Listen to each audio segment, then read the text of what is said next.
One little maintenance chore that's real easy to overlook is the little bit of maintenance that's required to make your water heater last a lot longer and heat all that hot water that we use a lot more efficiently. All you have to do is drain the water heater every year or so.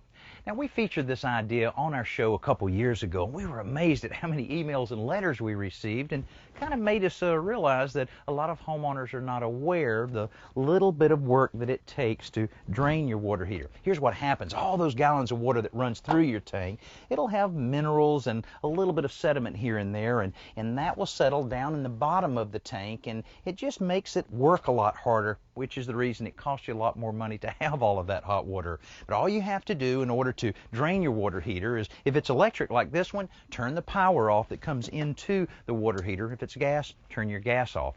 Then you want to turn the valve here on top, that's your supply line going into it, completely off.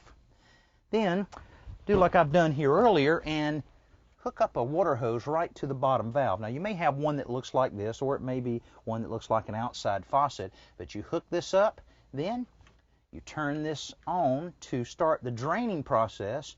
Then you have a pressure relief valve right here on top that you want to open up. That prevents any vacuum from preventing the water from running out.